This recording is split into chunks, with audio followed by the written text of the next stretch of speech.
Bonjour.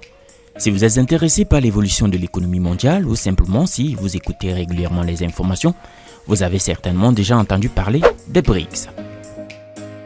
C'est un acronyme formé après qu'un économiste du nom de Jim O'Neill a affirmé en 2001 que les économies du Brésil, de la Russie, de l'Inde et de la Chine étaient appelées à connaître un développement rapide. De cette déclaration est né BRIC, l'acronyme anglais de ces 4 pays. L'ajout du S au groupe initial des BRIC est dû à l'Afrique du Sud, South Africa en anglais, dont l'entrée a été démarchée par la Chine à la fin de l'année 2010. C'est ainsi que naît le groupe des BRICS, soit un microcosme du globe où sont représentés l'Amérique du Sud, l'Asie occidentale, l'Asie centrale, l'Asie du Sud-Est et l'Afrique. Les BRICS, un vocable qui ne laisse pas indifférent ceux qui s'intéressent un tant soit peu à l'évolution de l'économie mondiale. Tenez, pour certains, il s'agit ni plus ni moins que du groupe qui a la plus grande influence économique et politique au niveau mondial, avec ses membres qui représentent 30% de la production brute des économies du monde, 40% de la population de la planète et 27% de la superficie du globe. Pour d'autres, il s'agit d'un puissant bloc anti-occidental émergent, mais qu'en disent les intéressés eux-mêmes. Pour l'ambassadeur d'Afrique du Sud en Chine par exemple, les BRICS ne sont pas un bloc, mais un partenariat. La structure repose en effet sur le consensus, le respect mutuel et l'équilibre des intérêts. Ainsi, alors qu'historiquement les pays émergents ont souvent été négligés dans les organisations internationales, les dirigeants des BRICS affirment leur engagement en faveur du multilatéralisme et des principes de respect mutuel, d'égalité souveraine, de démocratie, d'inclusion et de collaboration renforcée. De manière logique, les BRICS plaident pour une refondation des organisations internationales dont le Conseil de sécurité des Nations Unies, le Fonds monétaire international et la Banque mondiale pour mieux refléter le caractère multipolaire du monde actuel. Force est de reconnaître que depuis sa création il y a plus de 10 ans, les pays membres ont obtenu des résultats bénéfiques dans des domaines aussi variés et divers que l'économie, le commerce, la politique, la sécurité, les innovations technologiques ainsi que les échanges culturels et populaires. Le groupe a ainsi contribué à 50% de la croissance du produit brut mondial en 2021.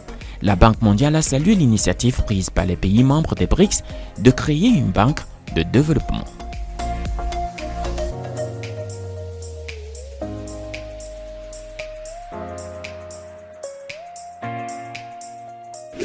Le fait pour le groupe des BRICS d'être devenu synonyme de multilatéralisme, de priorité au développement mondial, de coopération pour la reprise économique et d'amélioration de la gouvernance mondiale lui vaut un intérêt croissant de la part de pays de diverses régions du monde.